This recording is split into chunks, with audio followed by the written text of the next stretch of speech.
Hello, everyone. I'm Josipa Petnic, President and CEO of the Canadian Urban Transit Research and Innovation Consortium. Welcome to one of our kickoff panels today as part of our third annual Low Carbon Smart Mobility Technology Conference. I hope you had a chance to join us for the opening keynote speech with Minister McKenna and the opening industry keynote speech with Kelly Plesny from London Transit. Both are representatives of really the green pathway forward, the innovation, the technology around zero emissions buses in this country. But we're going to shift our focus in the panel today, really focusing on driverless technologies. And in the transit sector, these are electrified platforms, but the real innovative aspect is that driverless, automated, and connected component. To kickstart, first going to thank our sponsor, Thales Canada. Thales has been one of our founding members of QTRIC on our board of directors since 2015. They were one of our first investors. They have been a solid partner in the growth of QTRIC. Many of you know Thales because of rail technology, but they are at the forefront of automated and driverless vehicle technology applicable to rail, and now we're asking them to get involved in the autonomous, low-speed electrified shuttle landscape. So thank you to Thales, our silver sponsor for the panel today. With that, I'm going to move right into the content. Today's panel is Driverless Transit Technologies Ahead, the Future of Autonomous Shuttles in Transit Applications. Before we move to our speakers, who are a who's who in the automated vehicle landscape, I'm first going to introduce to you our University of Windsor gender parity study. We're doing this across the conference, across 3 days, across the 2 streams. Before we get started into the content of this panel, I'd like to introduce you and remind you of our QTRIC commitment to gender parity in transit. And as part of this, we are running a national survey to assess gender disparity in transit decision-making in Canada. In the Canadian transit industry, research has clearly shown there's a stark difference between the number of women in senior leadership positions compared to men. We know these disparities exist, that they're not based on educational qualification or experience, but we are less clear on why they continue to exist given equality in educational experience in particular. At QTRIC, one of the ways we have committed to overcoming this, both gender and now racial disparities, has translated into a research partnership with the University of Windsor. This has allowed us to engage in learning about the complexities of these workplace issues. And to increase the number of women in senior leadership positions, we do need to understand the experiences of all individuals with different identities who are currently working in transit so we can make informed recommendations to transit orgs about the best practices, policies, and strategies ahead. So today, before we get started on this panel, we are inviting you to click through and complete a short online survey to learn more about the social and organizational context that you work in. You can finish it offline after the panel, but we're going to share the link here in the chat box. The survey is open to anyone in any role who works in transit in Canada. It is anonymous. You do not need to name yourself or your organization. And we will be sharing all the findings of our research in the fall of 2021, along with recommendation sheets and a push-out effort by QTRIC to help transit make decisions differently at the operational and professional level. If you have questions about the survey, please contact us at QTRIC and we will connect you to the University of Windsor research team that is leading this initiative. So with that, without further ado, recognizing the link has now been pasted into your chat box, we really encourage you to complete it. Now I'd like to turn to the focus of this panel, which again is driverless transit technologies. And first up, I'd like to invite to the virtual stage a partner that we've been working with diligently on our new effort in a York region and City of Markham deployment that we're aiming to get to in terms of autonomous shuttles. Our first speaker for today's panel is Sandra Peters, who is the CEO of To Get There. We were introduced to Get There first by our partners at Bombardier Transport. So it just tells you how much overlap there is between rail and autonomous shuttles in this emerging, really exciting domain. Sandra, over to you. Well, thank you, Josipa. Welcome, everyone. Now a short introduction I think I need to give for myself. Working already 20 years in ZF, in the company, and now since 1 year, CEO of To Get There. Let me go through the next slide. ZF is a huge company and one of the biggest automotive supplier in the world. Last year, even in the COVID year, we did about 32 billion turnover. with still a good EBIT, I think, of €1 billion. More important to me is the research and development cost, and we put in every year 2.5 billion, and that says a lot. We completely transforming the organization into a new mobility supplier in the future. So let's click on to the next one. Worldwide, we see a huge problem. Urbanization is the cities are growing. We see a lot of mobility needs, still growing mainly in the big cities, and a lot of pollution. And all these three areas ZF is focusing on in development of new systems. And if you look really to the left side, you see taxi completely blocked, complete congestion in the big city. Even a robot taxi, we think that is not the solution to solve these problems. We think of autonomous driven people movers. And here you see a beautiful picture of how the mobility is really transforming. In the past, traffic and mobility was more centralized, especially focused on public transport. We think that tomorrow it will be connected by mobility hubs.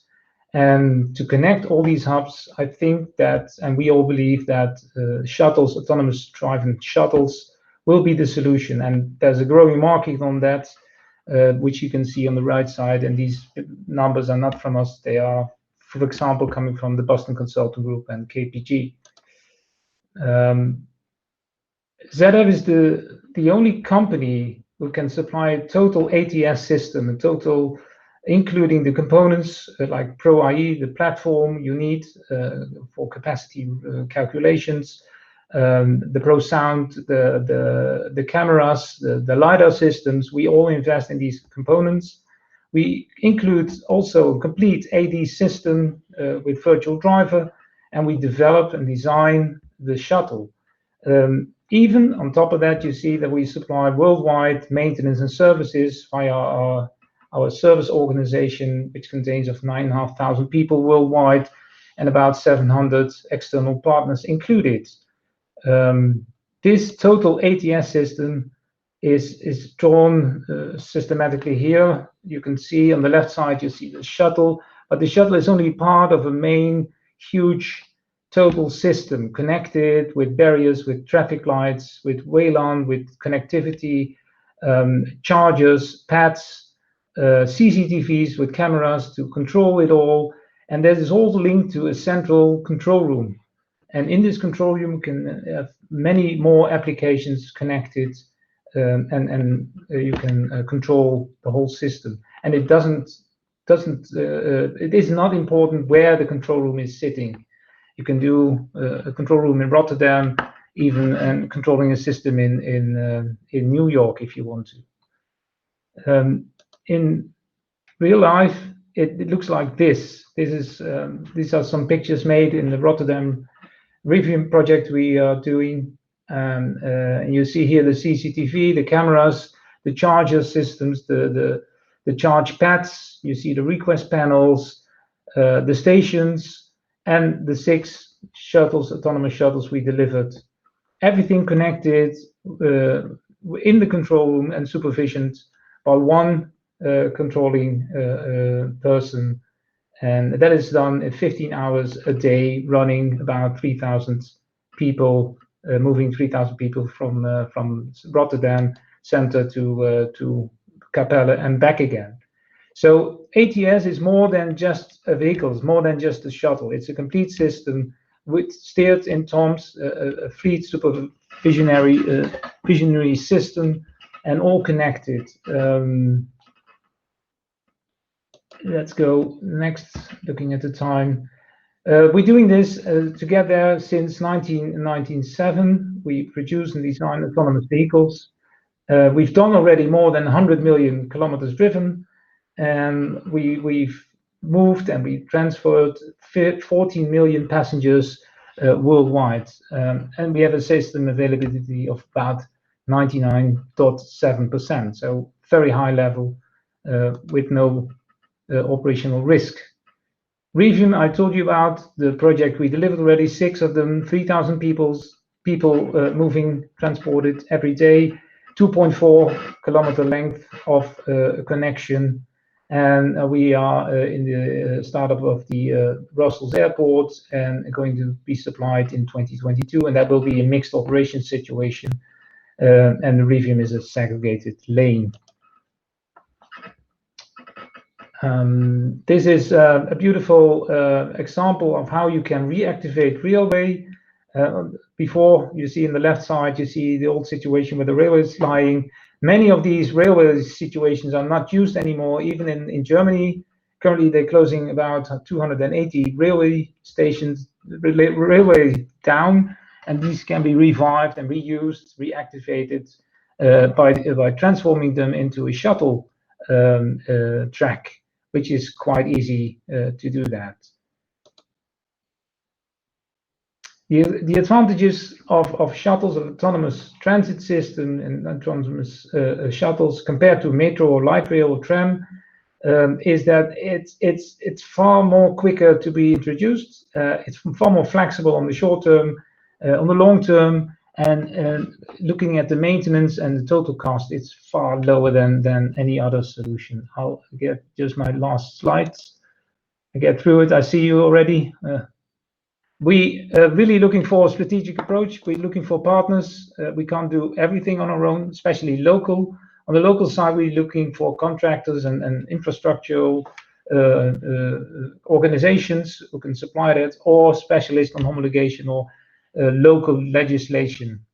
I'll thank you for the time given. The 5 minutes is quite short. We dream of this. This is going to be the future. Giuseppa, this is the new future, we think. And I thank you all creating this new mobility. And I would like to cooperate with you as soon as possible. Thank you.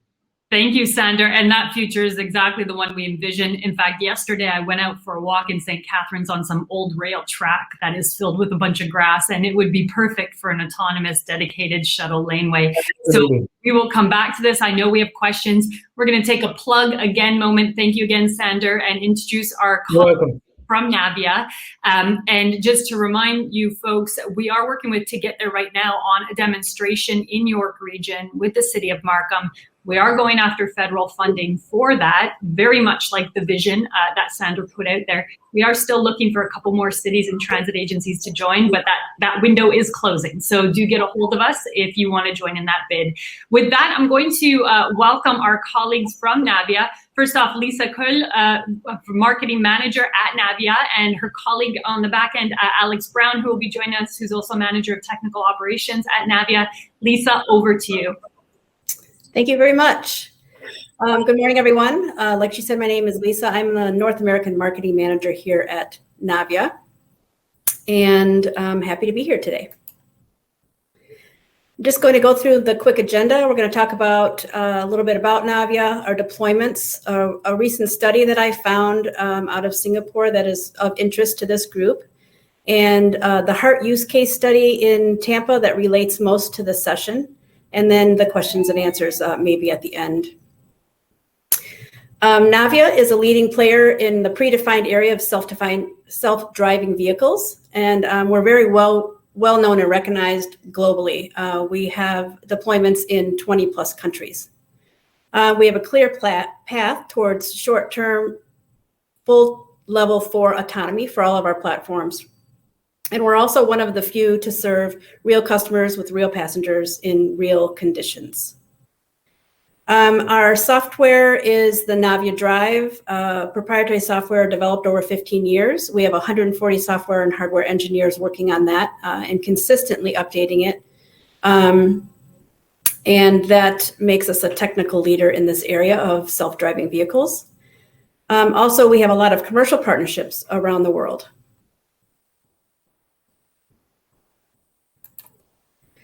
We have 2 different vehicle platforms. We have a passenger transport and goods transport. The Autonom Shuttle was launched in 2015, and then the Autonom Evo, which was the evolution of that shuttle, in 2020.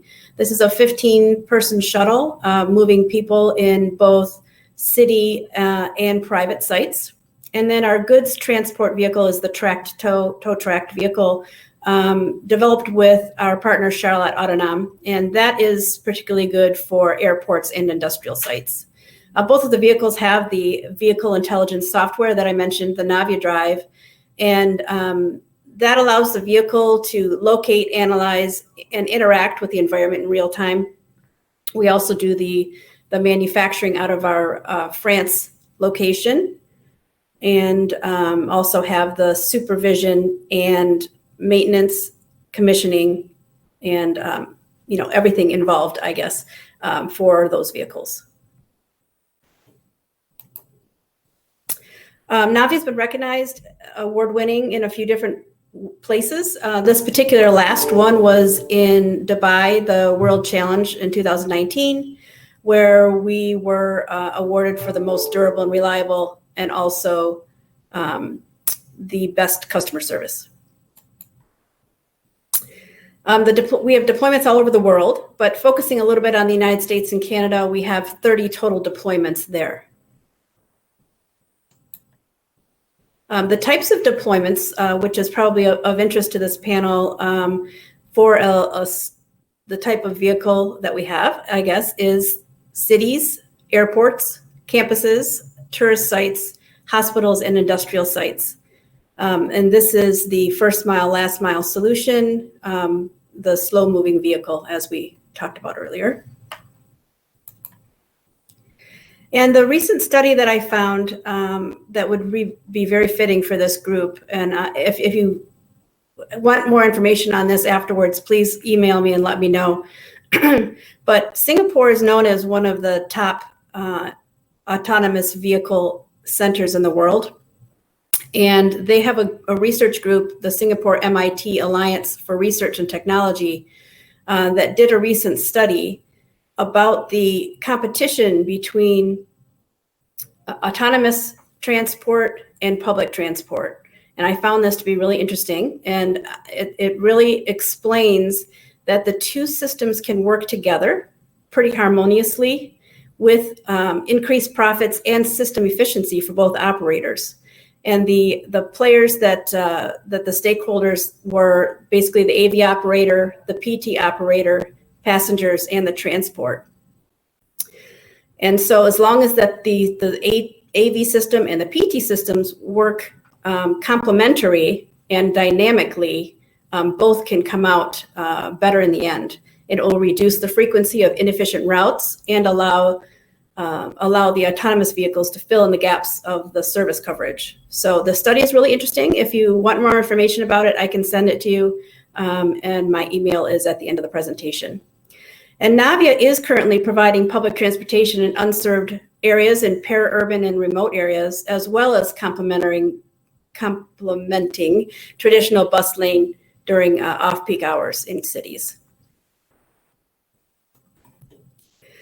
Just a quick intro of the Heart Smart AV program that we have with our partner Beep. The Hillsborough Area Regional Transit wanted to bring a self-driving vehicle to their downtown Tampa area. And so we have a one-year pilot there. It started in October. There are two vehicles running 1 mile continuously. And the vehicle is equipped with the ADA compliant ramp, the Q-straight system, and the display for mentioning the stops. The Marriott Transit Way is the first mile, last mile solution for increased connectivity to more than a dozen traditional bus routes and access to businesses, restaurants, and retail. The other objective there is to reduce traffic congestion, address parking constraints, and improve access to the transportation hub there, right there at Heart. We've for this particular, this is one of our smaller deployments, but we have 1,100 passengers served so far there. This Heart is just one of the many that we have going with Beep. We have all throughout Florida different deployments. We have the largest, longest running AV on-road program in Lake Nona, Florida. And then we have Jacksonville, Port St. Lucie, and St. Petersburg. So those are the different deployments that we have there. That's about all I have right now. Wrapping it up, and then Alex is going to join me for any questions and answers. Thanks so much, Lisa. That was a great overview. We're going to be coming back to some of those transit deployments you showed. The big question burning in Canada is we've had lots of little pilots and no transit procurement of this service from autonomous vehicles. And so we're going to circle back to you to get there to Easy Mile on that very question, like what is the gap in long-term deployments that is stopping us from going from pilot to transit application permanently. So thanks so much, Lisa, to you and your team. It's now my pleasure to invite to the virtual stage our next speaker, Lauren Isaac at Easy Mile. Lauren is the Director of Business Initiatives. Similarly, a lot of experience from Easy Mile in comparison with the other OEMs that we've had a chance to have here today. So I think we're getting the full spectrum from To Get There Navia to Easy Mile to really inform our audience. Over to you, Lauren. Thank you so much, Josepha. It is a pleasure to be presenting to Q-Trick again. We're really happy to be here. I wanted to do a very quick introduction for myself. I am in Denver in very, very hot weather right now.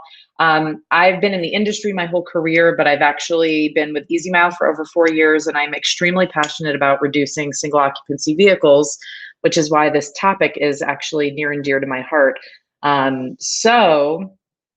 Some background on Easy Mile. If you're not familiar, we've been in existence since 2014. So I like to say that we're old, very experienced. The company is headquartered in France, and we have offices all over the world. We have almost 250 people in the company now. We have a very strong focus on quality and, of course, safety. So we are ISO 9001 certified with a very, very significant focus on that. And key thing to note, we actually just finished our second capital raise. We've added to our list of shareholders and partners, but we have a great list of partners there.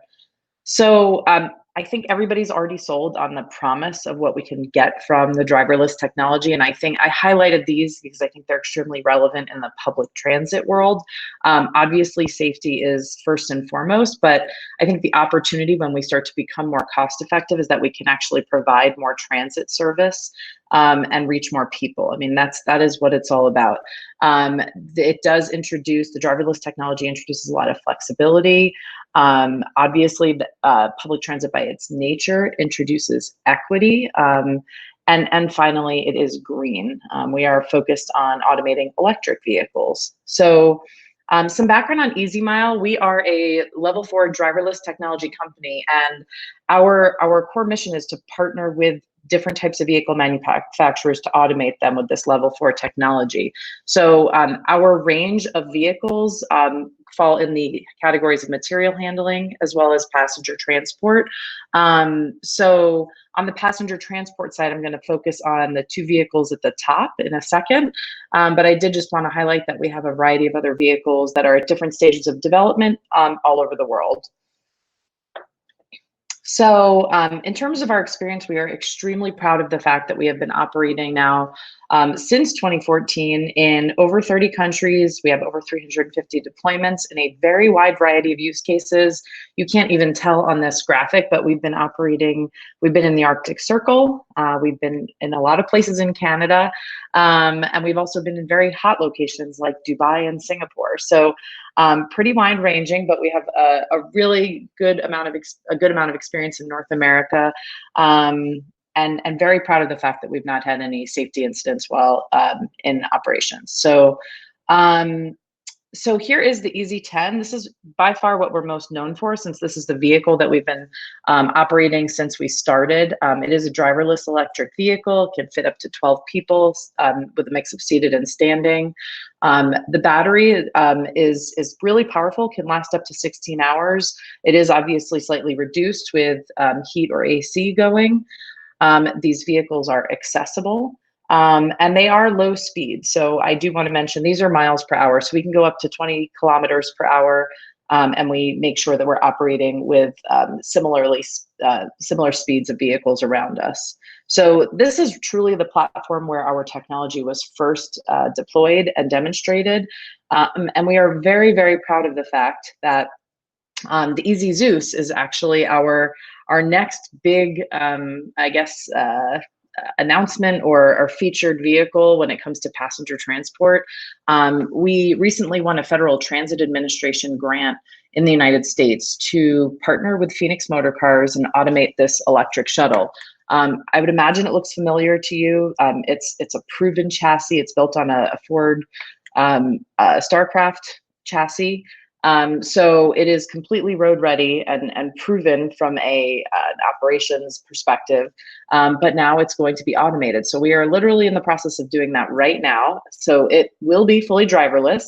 It is an electric shuttle. It can fit up to 23 passengers. Which can be slightly reduced depending on the layout that you have of the seating. The vehicle can last up to 160 miles on that battery. It is completely ADA compliant. And it uses all of the same technology that you've seen in the EZ10, as well as the variety of other vehicles I showed before. And so we're really excited about this. It's going to be fully available next year. However, we wanted to just mention, and actually before I do that, the typical use cases, it is a low-speed vehicle, so the ideal use cases are really campus-like environments, industrial sites, as well as first and last mile connections. And that's where the public transit side comes in. I want to mention that this vehicle and our technology in general is truly being developed to be driverless. So removing the safety operator and operating without someone behind the wheel. And that is extremely exciting. This is the focus for the entire company. And frankly, it's the point of the technology. So, so that's why these use cases are important kind of first steps for deploying this technology. So I want to mention also that because these vehicles, the Zeus, they're available today, we do have the ability to, working with Phoenix Motor Cars, sell the vehicles as they are today and sell them as AV ready, and then deploy them later on with the automated technology. And this is a great opportunity to leverage existing funding, especially when electric vehicle funding exists. Buy an AV-ready electric vehicle and then upgrade it to leverage the autonomous features in the next year. So thank you so much for the opportunity to present. I look forward to questions afterwards. Thanks so much, Lauren. And on your comment about their low-speed vehicles, and we've often talked about electrified low-speed autonomous shuttles, there's no need for 60, 80, 100 kilometers an hour on these AV shuttles. And very interesting theme we're going to come back to. A lot of Canadian cities are currently passing lower speed limits in order to prevent pedestrian deaths. And so there's a push to zero pedestrian and cyclist deaths. We have some cities that have gone from 50 kilometers an hour to 40, and everybody suspects the trend is to 30, and in some areas 20. So the reality is low speed is actually correct speed in many ways. And we're going to come back to that theme because it really enables this technology and takes us out of thinking it has to achieve all solutions all the time. Thanks so much, Lauren. And we're going to come back to you in a moment. With that, it's my pleasure to now introduce our final speaker, going from the smaller shuttles to the mid-sized shuttles now to the fully sized buses. A lot of pressure in the transit industry to get automated, connected, driverless buses, ideally with platoon technology. There's lots of thoughts there about operational savings. My pleasure to introduce Farah Shah, project leader and of new product development at New Flyer Industries. So thanks so much, Farah, for joining us. Over to you. Thank you, Sisa.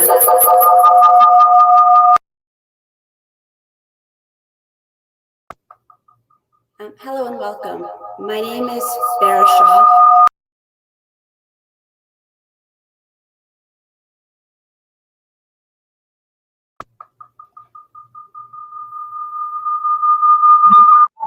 It does look like we're getting just feedback. We'll take a moment there. It looks like you may have the session running in the background, or you may have the conference itself running in the background. Do you want to just take a quick minute there, see if you can unplug or mute one of those microphones? And maybe possibly you have two sessions running.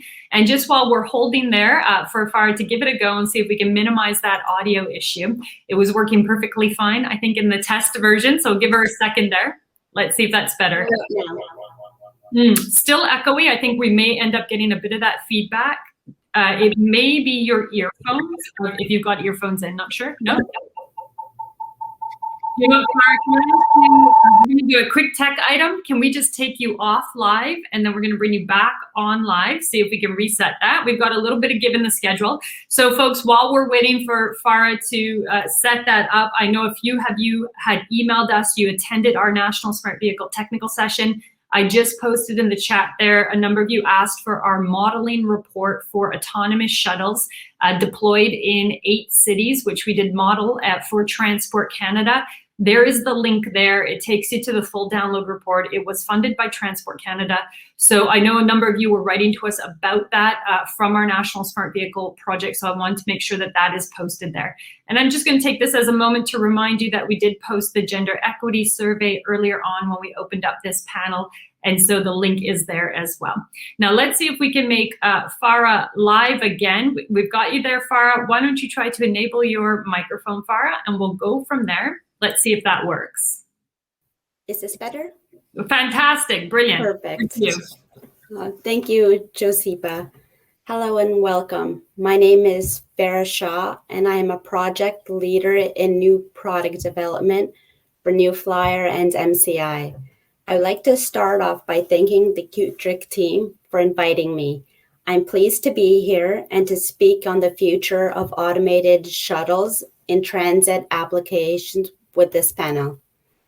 Next slide, please. New Flyer is North America's largest manufacturer of transit buses and also provides full suite mobility solutions with buses, technology, infrastructure, and workforce development. Depending on your electrification plans and needs, we likely have the solution for you across our family of brands. What you see here is a snapshot of the buses and coaches across NFI comprised of New Flyers, MCI, Arbach, Alexander Dennis, and of course our parts, service, and support division, NFI Parts. Together, we are subsidiaries of and comprise the larger NFI group, which is now 8,000 people strong across 10 countries, with our biggest presence being the US. We have the widest range of propulsion and projects and draw from over 50 of you manufacturing zero-emission buses in developing our EV and AV technologies today. As you likely know, our history of innovation is broad and is at the core of what we do every day. Next slide, please. Now, the reason we're here today is to talk about automated vehicles. In May of 2019, we launched our automated program. Just a few weeks after that, we announced our partnership with artificial intelligence and autonomous leader robotic research, and tasked ourselves with building an SAE J3016 standard level 4 automated heavy-duty transit bus. Our goal was to create a solution that makes our industry safer. And earlier this year, we unveiled a product and innovation in a long time in the making, New Flyer's automated transit bus, the Excelsior AV. Next slide, please. Our SAE Level 4 Excelsior AV is built with zero-emission battery electric charge propulsion. In the coming decades, we anticipate fleets of automated buses, improving road safety, and potentially also improving commute times, increase energy efficiency, and reduce congestion. Once standards are implemented and automated buses are deployed across North America, our Excelsior AV will enable meaningful improvements in transit. Together with robotic research and incredibly accomplished leader in automation, we're leading clean, accessible, reliable mobility that's safer for all. Next slide, please. There are several immediate benefits to the Excelsior AV. First and foremost, it's safer to operate and can significantly reduce collisions due to human error. This should decrease maintenance and repair costs while minimizing downtime needed to repair buses and infrastructure. Second, it improves accessibility with precision docking that minimizes platform gaps. Third, it can reduce traffic congestion, leveraging automation to smooth traffic flow while maintaining safe driving distance. Finally, the Excelsior AV is smart city capable and is considered a key piece of an integrated mobility solution within any well-connected smart city. Next slide, please. So what's next for New Flyer and AV technology? Well, it's important to remember that the Excelsior AV is an SCE J3016 Level 4 automated vehicle. Therefore, simply stated, it's a highly automated, and because federal regulations have not yet been developed for their deployment of Level 4 automated vehicles in public transit on shared roadways, this technology can only be deployed into very specific operational domains and transit applications. At New Flyer, we envision the Excelsior AV becoming commercially available to transit agencies once regulations catch up to the technology. Until then, we must work together to develop industry standards and support workforce development and training to allow an eventual widespread application of ADS technologies, so we can reap the benefits of significantly improved safety in public transit. And we continue to execute demonstration projects with our transit customers and partners to promote collaboration, mutual learning, and to build confidence in the technology in a wider variety of operating environments. Next slide, please. In short, automated technology not only increases the safety of transit, but offers a real potential to improve traffic patterns and ease congestion. We truly believe New Flyer introduced the missing piece of a fully integrated smart mobility solution with the Excelsior AV. Thank you, and I'm looking forward to discussing more on future of automated vehicles with this panel. Thank you so much, Farah, and thanks for finding the headset. That worked out perfectly. I think we're going to have a lot of questions for New Flyer on this because loads of folks are, looking to applying these vehicles in platooned fashion as electrified moving vehicles to move a lot of people in a short period of time. So I'm going to call back to the virtual table all of our speakers.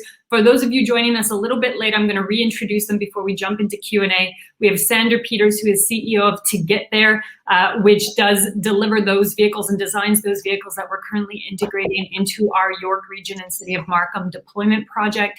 Lisa Kuhl and Alex Brown at Navia, Lauren Isaac at Easy Mile, and Farah Shah at New Flyer Industries. So we're going to kickstart first off with a question where we're going to ask you to stick to a 30-second answer to kickstart it.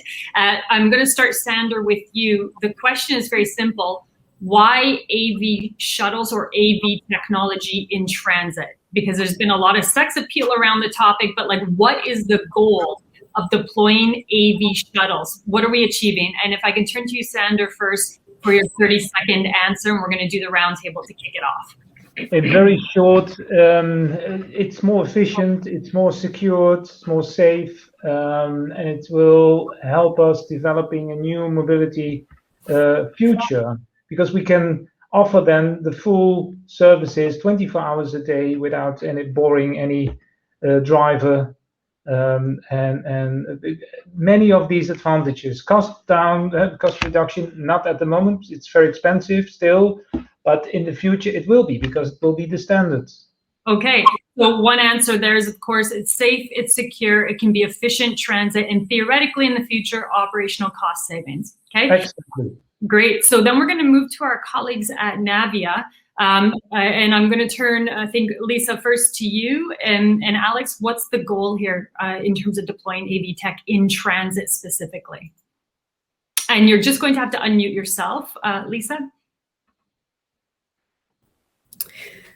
Alex, you can help me with this, but obviously the eco-friendly, as Lauren was saying at Easy Mile, the carbon emission omission, improving mobility and accessibility for people within the city or just outside of the city, with a different type of transit, also to decrease inefficiency and low ridership in larger vehicles. Okay, so if I were to summarize that, Lisa, it's really about connecting suburban communities to transit, increasing ridership per vehicle and not having empty buses run around, and then obviously doing all of that while saving the planet. Alex, is there anything you wanted to add there from the Navia perspective? Like, why go down the AV path? So one of the best reasons is obviously the environment and the ability to prolong the environment by switching to a alternative method of transportation. But then the key aspects are the safety that is comes with the autonomous shuttles and transporting multitude of passengers for that first mile and last mile to better facilitate pedestrians and passengers. Okay, so again, connectivity, first kilometer, last mile, last mile, depending on what side of the 49th parallel you're on. And in terms of that, doing it safely and securely. I'm going to turn to Lauren for your input there as well. Lauren, what's the big goal around AV tech in transit? Yeah, so I think that there's no question that the driverless technology offers tons of promise, and to do it in passenger vehicles is sexy and appealing. And I think that's what the majority of people's image is when they think of driverless technology. But when you introduce it as shared and electric, you have all the reasons all of my fellow panelists have said, but you're now able to actually spur change in transit. I mean, transit is very unsexy. Let's be realistic. And it's something I feel deeply about. But driverless technology gives the promise of giving people a reason to try it. So that's one thing, but it also gives this flexibility, so you can start to add more options because you've reduced costs, you've added flexibility and maybe more on-demand type services, more responsive services. So I think it just starts to add to the appeal of transit, which is so important as our cities become more congested. So public branding of transit. How rude, Lauren. I think my sex appeal is so cool when I'm on the bus. Now, having said that, I have said before, we got to get over that Margaret Thatcher statement that if you're a 30-year-old man without a car, you're a failure. I think we got to get to that stage where putting on your dating app that you take transit is in fact attractive, right? Until we get there, we haven't really solved the problem. So great comment, Lauren, increasing PR overall, and then that mobility flexibility. So maybe new kinds of services. Mm-hmm. That's great. Far out to you because it's the bus platform. The bus platform's a little bit harder than the smaller shuttles. So what is the AV goal in making this driverless for buses? Well, I think definitely what everybody on the panels have already said in regards to safety. Safety is paramount. Then moving on to accessibility for all passengers, especially with platform boarding, allowing the reduced gap between the vehicle and the platform, ensuring boarding is ADA compliant, reducing traffic congestion, increasing fuel efficiency. While it's still being tested, it's believed that automated controls could increase regenerative energy from braking, thereby increasing fuel efficiency. Sorry, rookie mistake. I had myself on mute. So we have the possibility there of really, if applied to electrified powertrain, forget just the safety aside and all of that, we're just going to get better electric powertrain performance because, as drivers, we're not that great on the pedal. And so we could get maximum regen braking. I do want to turn back to all speakers, and you don't necessarily have to answer this question, but it is a bit of a controversial follow-on what I just said. A lot of you cited safety. That is what the automotive sector frequently cites for automated vehicles. And when it comes to single passenger cars or individual passenger cars, no doubt killing of pedestrians, killing of cyclists, and killing of each other is a big issue, and safety is forefront. But accidents that kill bus riders and pedestrians from buses is actually a lot lower. Accidents in the transit industry is a lot lower in terms of its death toll for pedestrians, cyclists, drivers, and passengers. It's not zero, and it should be, but it's a lot lower. So is it true that safety is the primary driver, or is it true that the primary driver for AV is the more controversial areas of, energy efficiency and reducing labor costs? Right, that's much more controversial, but held up there as a potential real important element of reducing driver labor and operational costs for transit. So I'm going to put that out there. Is it really safety, or is it more operational cost savings, increasing ridership, increasing revenue, and decreasing operational costs? I'm going to start in reverse order. So Farah, I'll start with you there. What are the pressure points you're seeing here? I'm going to say it's from the transit, from the OEM perspective, I would say still safety is paramount. I could see from a transit agency perspective, whereby it might be the fuel efficiency, the cost reduction. But from my perspective, it will definitely be a safety. And, some of the stigma around safety is that the AV has to be better in terms of reaction time than a human driver. And then additionally, whenever we hear about an AV incident, it's placed under a microscope versus if that same incident happened with the driver operating the vehicle, you wouldn't really hear about it. Okay, so safety is still paramount, and the goal here is actually getting to better safety than when the driver was involved. And look, we've had some really bad instances in Canada, right? We've had instances of buses driving into stations for whatever reason and killing people waiting there, as well as the driver and passengers on board. So it does happen. Lauren, is it really about safety, or is it really about reducing driver costs? So I think it depends on who you ask. I mean, for all of our projects, I would say we have, at least 10 different stakeholders coming into it, and they all come at it from a different angle. That being said, I actually think safety is foundational. I think whether you're deploying autonomous vehicle technology or a scooter or whatever, it's like fundamental. You wouldn't even consider a project that doesn't address safety. So assuming that, I think all the other things that it can do, like reducing greenhouse gas emissions and adding flexibility and potentially adding ridership and all of that. I mean, and there are other goals that come with projects that we get involved in. Besides those, there's also just education and advancing the state of the industry and the knowledge of the stakeholders. I think it's just so important that when we do this, we sit down with transit agencies and all the different departments to understand, okay, you're the maintenance department. You want to understand what the implications are for charging and fixing the vehicles when they go down. And then, the planning department wants to understand how this is going to integrate with their APIs and their, websites. And so anyway, I think it's just important to understand where each part of the organization and all the other stakeholders are coming from when outlining the goals. Okay, so I'm going to build on that, Lauren. What you're saying is safety is the baseline, but then it's all the other goals that are really driving the deployment. And I'll be honest, I'll turn to you, Alex, Lisa. Like, we have dozens of transit agencies in our consortium. We don't have transit agencies knocking on my door saying, Jospa, I'm really worried about the death rate of pedestrians from our buses. Like, that's not happening. It may exist, but that's not like the driver. What we have are agencies saying, look, we have these climate goals, and we got to get to zero by 2040, and we need to move more people, and congestion is horrific. And so we're under those pressures. So I'll put it to you, Alex, Lisa. We often talk about safety first. Is safety the baseline? But it's all the other things that are driving this to permanent deployment. Alex? So I would say that safety is definitely still the number one thing that we think of when we're setting up and deploying a new site and one of the new technologies that we're working on. The cost factor and the emissions and global factors, they definitely are the driving force. I would agree with that. However, at the stage that we're at right now, the cost benefit isn't such where like cost is really the thing that people focus on.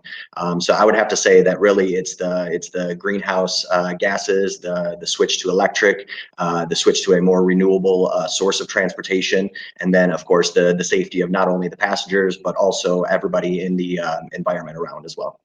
Very helpful, Alex. Thanks. And Lisa, anything you want to add, or you're just on mute? You'll have to unmute yourself. You mentioned something about reducing cost in terms of staffing. And I just wanted to make sure that everyone knows that there are, even if the vehicle is driverless, there is, like Alex's team, they're the operational and he's the supervision team.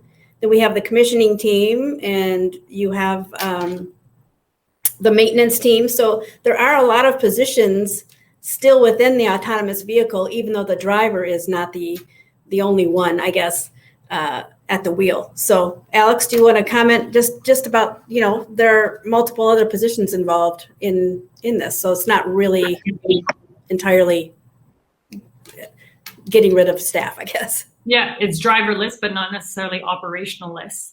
Yes. That's the way to put it. So that's a fair point, Lisa. Sander, I'm going to turn to you for your insight. Is it primarily safety driving agencies to come to you, or is it the other factors?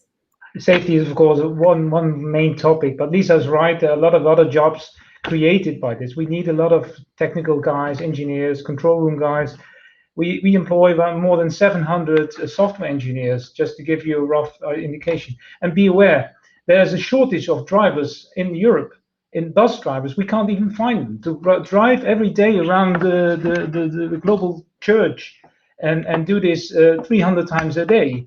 It's really boring, and it's even not boring, it's not safe, because you will lose your attention.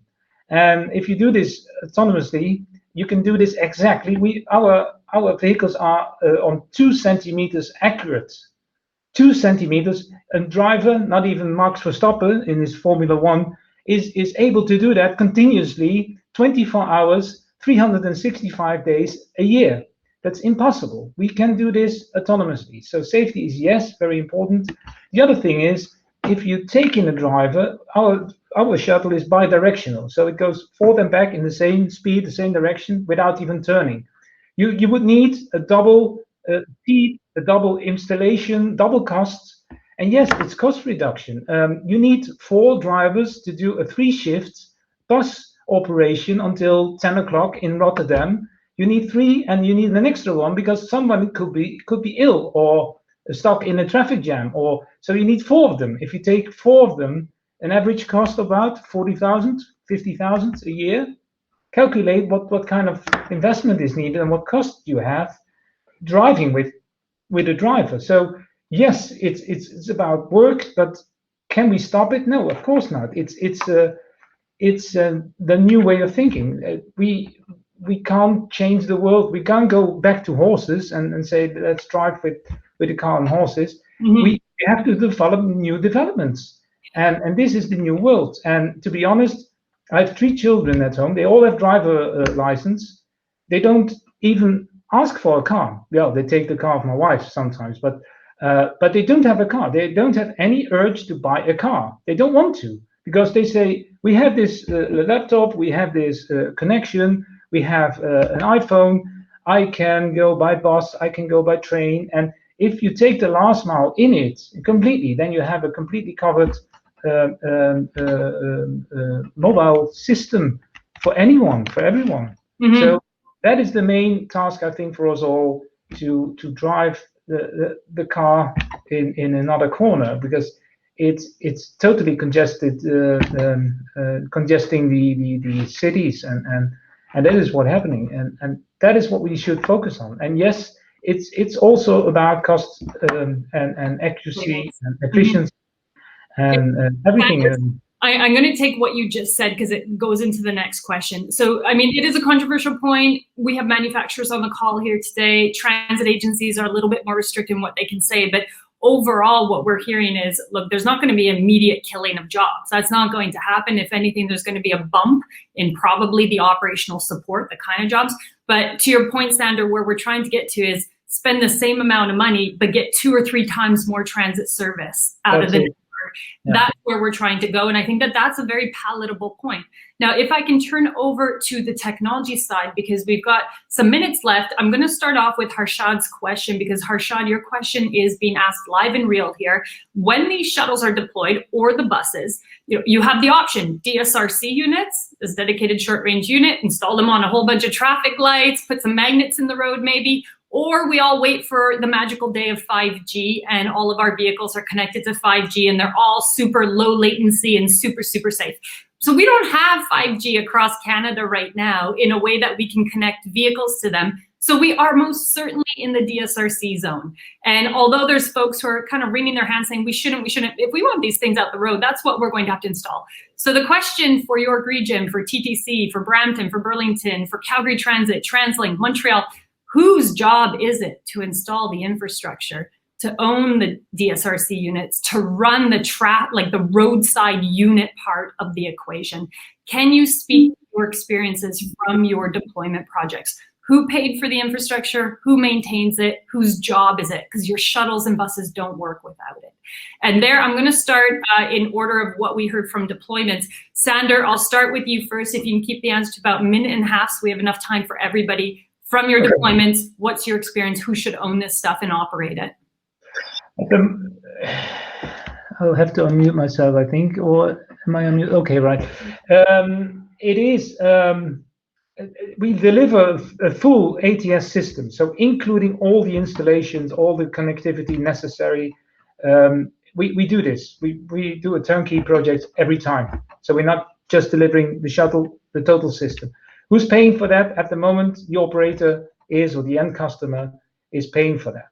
In the future, I think if you really want to go full mixed operational wise, then I think it should be a state-owned opportunity to they own the streets and to infrastructure that. Yes, it should be done by them. It could be derived from the taxes. If you want to have mobility, you pay tax for it, or you pay a certain amount for it, and you can cover for that. That's quite easy. We have already. Sandra, I'm going to say, spoken as a European, sort of the view is there, like the transit agencies first, and then it's a utility, right? It's a social service. It's a utility. It should be. And in the Netherlands, we have already roads with these kind of connectivities. We have in Helmond a complete road of 2.5 kilometers where a car can drive totally autonomously via the connection near the streets. And it is not a big investment. It's quite cheap, to be honest. We use, for example, our shuttles, we use magnets in the street. We can do magnets in 2-3 days. We do 2 kilometers, and it's costing you maybe 15,000 euro or something like that. It's quite cheap.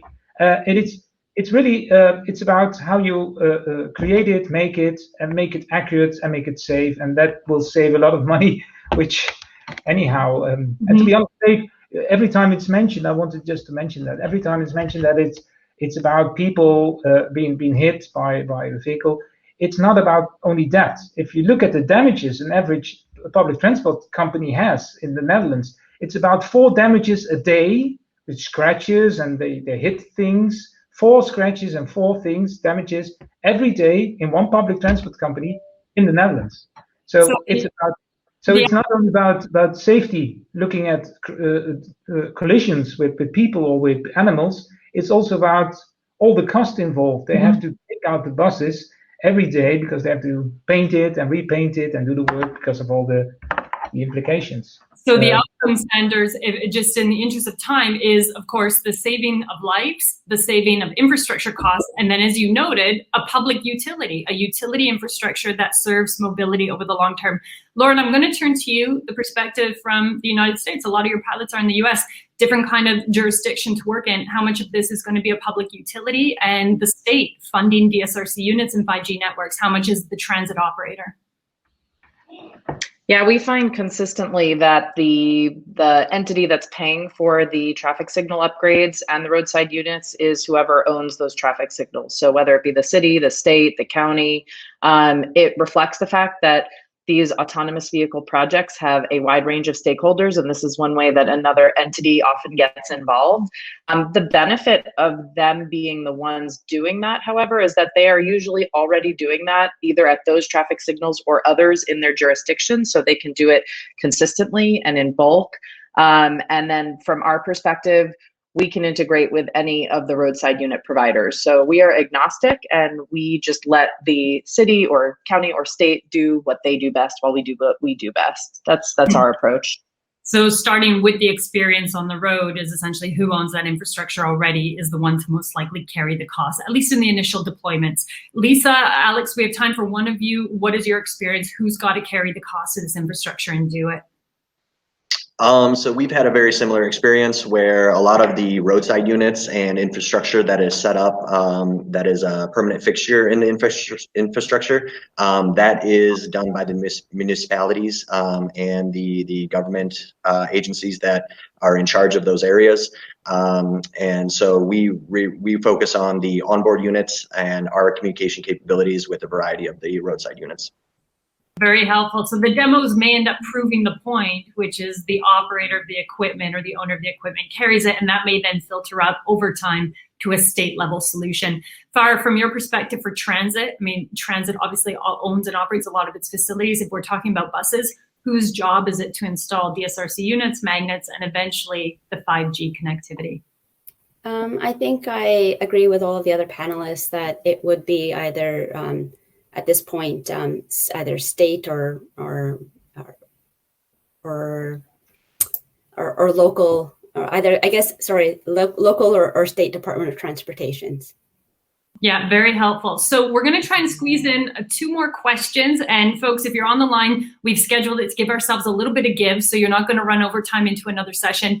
First question we're going to quickly ask you is from Terrence Johnson. Question about concerns of perception by riders. I'm going to ask for about 30-second answers here. But it came up in a technical session, women, Indigenous communities, people being worried about the perception of themselves on the road. And frankly, as a woman, we know medicine often tests out on male bodies, and medicine doesn't work for women in the same way it works on male bodies. We know through a lot of gendered studies. So yeah, we're all a little bit worried. Do the cameras, do the LiDAR actually perceive everybody, or mostly men who are white on the street? So some concerns about the technology. It's diversity in acknowledging all participants, and then concerns on the actual vehicle about safety. It's a tough question to answer, but Lisa, Alex, I'm going to turn to you first about rider perceptions of the safety of this. So honestly, the way to get past the initial perceptions that people have is obviously just to get the technology out there into more hands and let people experience it for themselves. From our standpoint, the technology that we use to identify obstacles, it doesn't have a chance to differentiate between a male or a female or a child. It just basically it sees an obstacle that is within the path of the shuttle, and then it'll react accordingly. And then as far as like the passengers on board, due to certain requirements and regulations in countries, passengers are sometimes required to still wear seatbelts. Certain countries don't allow standing passengers, and this all just kind of goes back to the safety factor of it all, because obviously we're trying to keep in mind the safety of the people inside the shuttle as well as the safety of the people outside the shuttle. Thanks, Alex, for that. Lauren, we're going to turn to you next. I mean, we did cite a study at one of our recent technical sessions that the cameras are not perceiving people of color in the same way they're perceiving people who are identifying as white and white skin on the road. So safety perceptions about the cameras, LiDAR, and also on board from your pilot. Yeah, we have literally never had an issue with this. This is it's just like Alex just said, the technology does not distinguish between these different types of people, different size people, different colors, anything like that. It comes back to the trolley problem. It's always that fundamental question, which I've been grateful to find that the industry doesn't ask as much nowadays. But the technology is truly not making decisions based on what type of people it sees. It just sees obstacles, and it knows to stop or slow down or keep going. Just in general, the technology is just proven to be extremely safe. And guess what? It does not drunk drive. It doesn't text when it's going. And there are some really fundamental things that make it 1,000 times better than current drivers. That's very helpful, Lauren. I think the concern coming out of that study was that the light is not reflecting the same off different skin tones. And so then there was a question as to whether the perception actually happens at the same level of latency. And that is a fundamental issue. So it's good to know that from your experiences, you're not seeing those challenges. Once we get to mass deployment, kind of like mass vaccination, we then see what comes up at 1 in a million. That may be another discussion we need to have. So Sander, over to you, perceptions, experiences about safety on board and safety of pedestrians and objects on the street. You just need to unmute. Sander, you do need to unmute yourself. As Laura has already said, the cameras and the sensors don't distinguish, they don't make differences between small people, large, big, fat, or colored. It's absolutely indefinite. We make it possible by combination of sensors like LiDAR, radar, ultrasound, cameras. We even have cameras inside of the shuttle, because one of our customers said we don't worry about something outside because that is protected massively by secured testing, but inside somebody could have a heart attack. And we want to know at 10 o'clock at night, somebody has a heart attack and falls down. We want to recognize it and want to immediately act on this. And this is done by special cameras and by testing. We do now, these kind of special projects as well. And that's really helpful. So we're protecting not only the people outside and children, even in front, lying children just in front. a normal driver would not even recognize it and would just go off. But our system stops and tells, hey, there's something wrong. There's a child seeking for a football or something in front. And we even protect the people inside. If something happens, we can immediately act. Very helpful, Sander. So higher level of perspicaciousness, I suppose, of the vehicle and perception, and also onboard safety when there might not be a driver, but maybe greater recognition. Very helpful. Exactly. Farah, you get the last word on the transit bus. What are the perceptions right now in your deployment of safety onboard and offboard? I'm going to focus on onboard because a lot of my colleagues on the panelist here have already touched upon the offboard portion. But onboard, I mean, from the transit perspective, we don't have any immediate plans to remove the driver. They would be repurposed, and they would now be a safety attendant on board. And their still main focus will be passenger safety and fare enforcement. Helpful. Thank you so much, Farah. So that is really speaking about the safety of the personhood on board. I really want to thank you all for your participation. We only got through about 30% of the questions that were posed. It's a hot topic. And so we will most certainly aim to have this dialogue again, as we will at our Smart Rail conference a little bit later this year. Thank you again, Sander, for joining us from Europe. Farah, thanks so much for joining us. Alex, Lauren, Lisa, Welcome. thank you for your insights. Have a great day. Stay safe. And we welcome you to the next keynote session. Thank you. Thank you. Thank you.